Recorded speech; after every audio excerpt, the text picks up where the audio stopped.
Olá, pessoal! Então, mais um vídeo meu aqui, dessa vez para conversar com vocês um pouquinho sobre a nossa prova final, né? Eu gostaria de apresentar, então, o gabarito comentado da prova. Vamos começar? Então, pessoal, para a nossa prova, eu escolhi o texto Livros e Terapia, que é um texto de opinião do Leandro Carnal. Leandro Carnal é super conhecido, né? Um historiador aqui brasileiro, gaúcho, na verdade, e que agora alcançou assim diversos locais, né? Muito alcance a partir das mídias dele também, e tem feito palestras ao redor do Brasil, e ele escreve textos muito bons, e esse em especial é um dos meus preferidos. Para além de ser um ótimo texto para interpretação textual, né, no meu caso, para montar a prova para vocês, ele também é um texto que nos dá várias dicas importantíssimas, justamente para a nossa formação pessoal e profissional, né, que é o foco da disciplina, que é a leitura literária. Então, para além da leitura acadêmica, da leitura profissional, didática, né, os textos que a gente estuda nas disciplinas específicas, a leitura literária também nos possibilita uma formação ampla, humanizadora. Então, esse foi o motivo também desse ter sido um dos textos da prova. Espero que vocês tenham gostado. Se alguém tiver interesse em ter esse texto para ler novamente, quando quiser, pode me pedir que eu envie uma cópia também, ok? Então, retomando rapidamente o texto, né? O do Leandro Carnal inicia falando então dos grandes autores clássicos, depois ele fala de como Franz Kafka fala sobre a importância da literatura, depois ele vai apresentando então dados estatísticos de qual é o perfil leitor do brasileiro, que não são dados muito animadores. E aí depois ele cita duas experiências de sucesso, que é do Dante Claramonte Galian, que dava aula na Universidade de Medicina da Unifesp, né, e que trouxe para suas aulas então textos literários com o objetivo de mobilizar os alunos, humanizar essa prática da medicina. E para isso ele fez uso de clássicos. O outro exemplo citado por Karnal, então, é da Fernanda Sofil, que escreveu o livro Literacura, Psicanálise como Forma Literária. E aí ele aborda, então, a forma como a Fernanda usou o livro A Infância de Adão, do Herman, justamente para trazer algumas questões importantes, né, da nossa própria formação e de como a psicanálise poderia nos ajudar nesse sentido. Depois, o Leandro Carnal sugere, então, o texto foi escrito em 2018, no final de 2018, né, no início de 2019, que o pessoal, então, começasse o ano, né, de 2019 com um novo desafio, que seria uma criação de clube de leitura, uma leitura compartilhada, enfim, algo que pudesse aproximar as pessoas da leitura e umas das outras, né? Porque ele menciona que ler é sim uma atividade solitária, mas ao mesmo tempo também pode ser um ato compartilhado, e que esse compartilhar da leitura também traz muito enriquecimento pessoal e nos ajuda então a quebrar, a furar, digamos assim, as nossas bolhas sociais e a ver outras realidades, entender outros desafios, né? Então, um ótimo texto, né? De fato. A primeira pergunta que eu elaborei para vocês, então, é a seguinte: de acordo com a visão de Franz Kafka, só não é propósito da literatura. Então, eu tenho três opções aqui que são propósito da literatura e uma que não é. Né? E o Franz Kafka fala então no texto que a leitura é um golpe, né? Que atinge o leitor, que quebra o gelo, né? Que é um soco no estômago, que ele causa impacto profundo, que ele pode ferir e que ele também pode fazer o leitor sentir sentimentos bem intensos, como a tristeza profunda, né? Ele não fala em estimular a felicidade e o contentamento, quer dizer, a literatura para o Franz Kafka não seria algo para acariciar a nossa alma e justamente para nos provocar.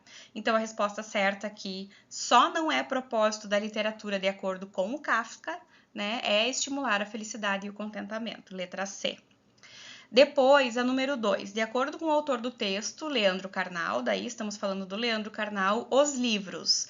A primeira opção, podem curar e sossegar as pessoas através de suas narrativas. Sim, Leandro Carnal diz que ele não é tão trágico como Kafka, que ele vê a literatura também como possibilidade de cura. Então, essa está correta. 2. Podem agir de forma contraditória, metaforicamente, ora congelando a alma, ora quebrando o gelo dentro do leitor. Sim, e nisso o Karnal se apoia, inclusive, no que fala o Kafka, né? Ele diz também, durante o texto, que a literatura forma e transforma os leitores. Os livros formam e transformam, né? Ninguém termina uma leitura do mesmo jeito que começou, que é, então, a questão número 4, né? A assertiva número 4. Ninguém termina um livro de literatura do mesmo jeito, nunca, nunca, nunca. Então, está correto que se afirme em 1, 2, 3 e 4. É a letra C. A questão número 3, então, aborda justamente as estatísticas que o texto apresenta. Sobre as estatísticas mencionadas no texto sobre o hábito de leitura no Brasil, só não é correto afirmar. E aí, de novo, 3 que são corretas e uma que é incorreta, né? E é a letra C, cerca de 30% dos brasileiros compram livros, quando na verdade o texto diz que 30% dos brasileiros nunca compraram nenhum livro, né? Então essa é que está incorreta. Na número 4, o Karnal, então, cita as experiências do Galian e da Fernanda Sofil, né? E aí tem 4 assertivas, então, 4 afirmações sobre isso. A primeira, ambos concordam que a leitura não tem impacto na formação pessoal. Essa está errada, né? Incorreta. Os dois dizem justamente que a literatura tem impacto na formação pessoal e a Fernanda Sofil, aliás, o Galian ainda traz, inclusive, na formação profissional, já que ele está falando do texto do curso de medicina, da forma como ele utilizava os textos literários no curso de medicina, né? 2. Dante utiliza textos antigos para humanizar a medicina, enquanto Fernanda explora a sensibilidade literária como forma de compreensão. Sim, isso está correto, está bem claro no texto, né? 3. Ambos consideram a leitura uma atividade exclusivamente individual e solitária. E não, eles dizem que pode ser solitária, né? Mas não necessariamente, também pode ser em grupo, inclusive por isso discussão nas turmas de medicina. Então, está incorreto que se afirma em C, número 1 e número 4. Essa aqui também bem tranquila. Agora uma questão, então, sobre inferência de sentido pelo contexto, que é uma das habilidades de leitura que nós estudamos também durante a disciplina, né? Na frase, aquilo foi ficando estranho, não conseguia humanizar a medicina, que, em tese, deveria ser a quintessência do ser humano. A palavra quintessência só não poderia ser substituída sem prejuízo de sentido por. Ou seja, eu tenho 3 opções aqui que poderiam substituir quintessência e uma única que não, que é dever, né? Se eu trocasse na frase aquilo foi ficando estranho, não conseguia humanizar a medicina, que em tese deveria ser o suprassumo do humano, fecha, o ápice do humano e o apogeu do humano. Os 3 fecham. Agora, o dever do humano não, né? Apogeu, ápice, suprassumo, quintessência falam daquilo que é o momento mais alto do ser humano, né? Quer dizer, a medicina deveria ser muito humanizada. Nada a ver com dever, né? No sentido de que é o momento de muita humanização, o clímax da humanização, digamos assim, a quintessência, aquilo que é elementar, né? Depois, 6. O texto de Leandro Carnal trata a respeito da relevância da leitura literária e enfatiza especialmente a importância dos clássicos. De acordo com o texto, só não é correto afirmar que... E a resposta aqui é letra C, né? A literatura clássica pode nos ajudar a sermos sujeitos mais práticos nesse mundo que é guiado pela velocidade e pelo pragmatismo. E a gente percebe que não, justamente a literatura desacelera, né? A literatura é uma quebra dessas questões tecnológicas que estão sempre nos jogando no modo automático, no rápido, nos vídeos curtos, né? No pouco tempo de atenção. A literatura exige uma outra postura, né? Então, essa é que está incorreta. A número 7. Assinale a única alternativa que não apresenta um objetivo comunicativo do texto. Então, aqui eu tenho 3 objetivos comunicativos e um que não é. E é logo o primeiro, né? Leandro Carnal pretende fazer propaganda dos livros. Não, ele não quer fazer propaganda. Ele utiliza os exemplos para... reforçar a sua argumentação, né, como elementos de argumentação, mas não como propaganda, né? Mas sim, na letra B, ele busca incentivar a leitura, ele demonstra o que os textos literários podem fazer por nós, né? Ele enfatiza o poder humanizador da leitura e ele também fala sobre o fato preocupante de que nós somos um país de poucos leitores. E ele sugere, inclusive, soluções, né, para resolver isso, de forma macroestrutural e microestrutural, inclusive. A segunda parte da prova, então, focava nas questões da habilidade de leitura, escrita, gênero acadêmico, resumo e coesão textual, que é a parte mais, então, técnica da disciplina, certo? Então, 8. Em nossa quarta unidade, estudamos sobre um gênero textual muito utilizado em ambiente acadêmico, o resumo. Vocês, inclusive, resumiram, né? Escolheram um artigo para resumir. Para resumir adequadamente um texto, é preciso, exceto. Ou seja, tem 3 coisas que eu preciso e uma que eu não preciso. E eu preciso, sim, fazer identificação do gênero do texto, né? Começar dizendo, por exemplo, que é um resumo de um artigo acadêmico publicado em, de autoria de. Preciso entender a completude do texto para só depois partir para o resumo, né? Não posso sair resumindo sem entender do que ele fala como um todo. E eu preciso parafrasear as ideias do autor, ou seja, sumarizar, dizer aquilo que o autor quis dizer em seu texto sem alterar a ideia principal. Eu não posso reescrever o texto dando opinião sobre o assunto. Lembra aquilo que nós falávamos, que o resumo ele é bem imparcial, ele foca naquilo que o autor diz e a gente resume, tira então a essência das palavras dele. A resenha que nós estudamos é que é o gênero que possibilita, um dos gêneros, né? Mas que nós estudamos a disciplina que possibilita a expressão de opinião. Então, letra D. 9. Considere as assertivas abaixo que abordam o gênero resumo, ainda sobre resumo, né? E pede para marcar aquilo que está incorreto. Então, 1. Na produção de um resumo, deve haver a preocupação em fazer o leitor compreender o texto resumido, apresentando, bem como sua autoria no início e deixando claro o tempo todo que as ideias são do autor do texto objeto do resumo, não são nossas, né? Por meio do uso de conectores e verbos de dizer. Do dizer, por exemplo, segundo ele, de acordo com o autor, né?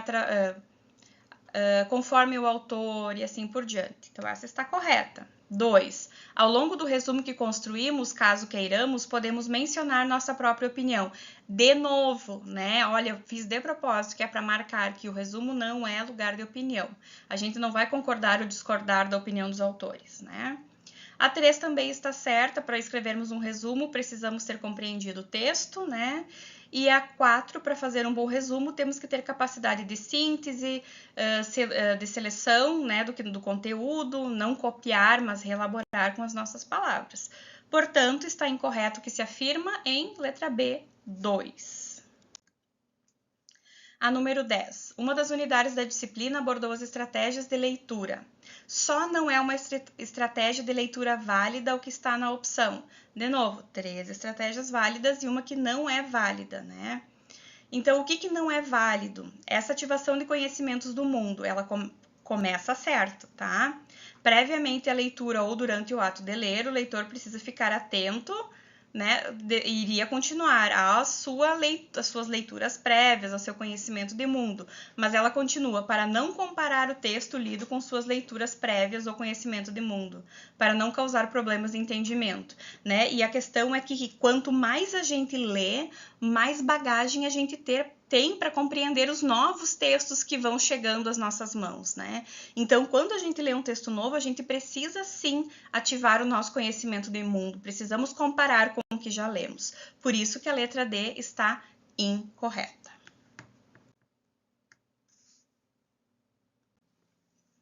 Então, pessoal, aqui eu trago um resumo do artigo Políticas da Igualdade Racial no Ensino Superior e eu apaguei 3 operadores argumentativos que os autores utilizaram nesse resumo. E a ideia era que vocês, então, entendessem quais são esses 3 operadores. Aqui, gente, não se trata de adivinhar, né? Vocês tinham que colocar em uso 2 coisas.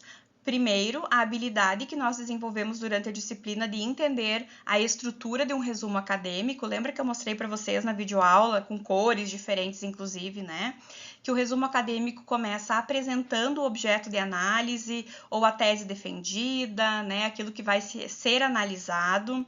Depois se contextualiza um pouquinho, mostra como é que vai se desenvolver, apresenta os resultados e conclui, né? O resumo ele é de fato uma vista que nós temos do artigo inteiro.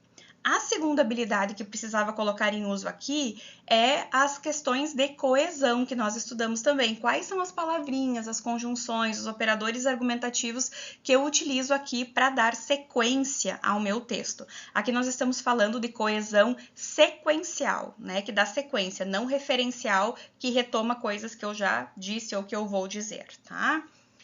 Então, como é que eu vou perceber que é a letra A aqui? né? Ele começa dizendo: o artigo trata das políticas de ação afirmativa atualmente em vigência no ensino superior brasileiro. Olha só, além de recuperar sua origem e contexto de adoção no país, o texto apresenta, quer dizer, é uma adição aqui. Poderia usar inicialmente e também da letra C e D? Não, porque não vai ter concordância. Poderia usar o a fim de? Poderia, mudaria um pouco o sentido, né? Mas como eu não conheço, vocês não conheciam, né? O resumo, tudo bem, poderia usar, a fim de recuperar sua origem, o texto apresenta. Mas, no segundo espaço em branco, a gente vê que se dá continuidade. O que mais fala nesse texto? Em seguida, discutimos como os diferentes. Poderíamos usar o depois, discutimos como os diferentes desenhos institucionais ocorrem? Poderia. Né? Então, a grande dificuldade estava entre a letra A e a letra B. Aqui a letra C, no entanto, e o por outro lado também já não funcionaria, né? Porque eles são opositivos. E aqui nós temos uma ideia de sequência, de tempo, né? E o último, como se trata de uma conclusãozinha, né? Tem que ser o por fim. O porém não fecha, porque o porém é opositivo e o por fim sim é conclusivo.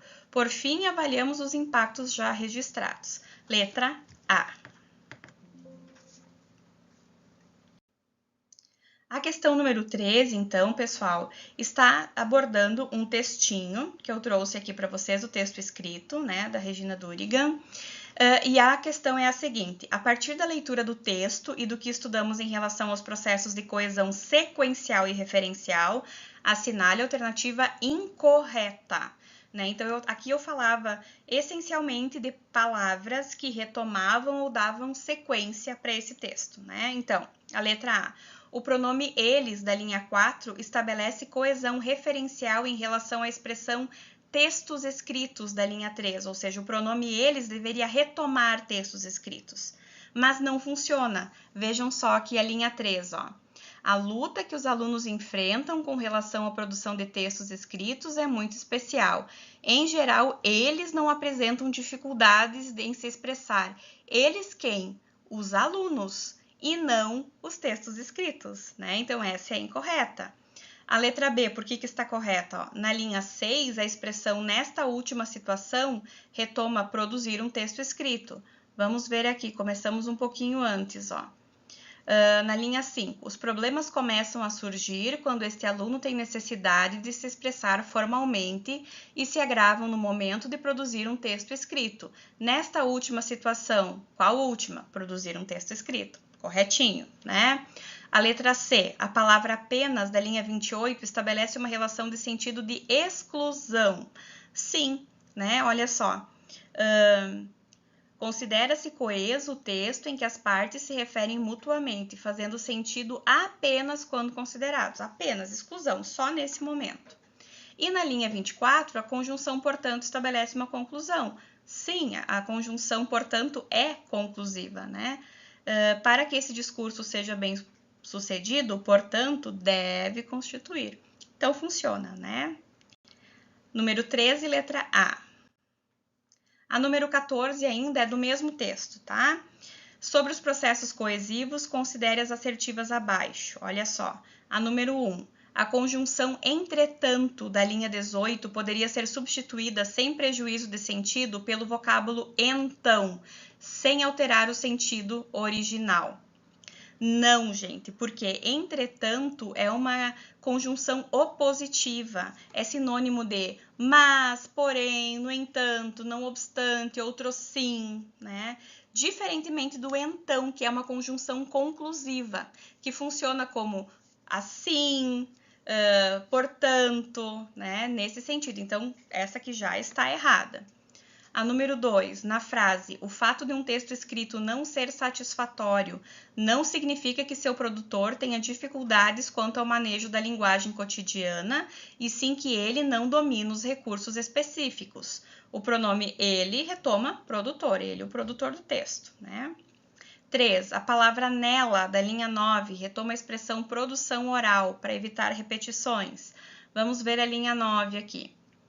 Começando na 8. Na linguagem oral, o falante tem claro com quem fala e em que contexto.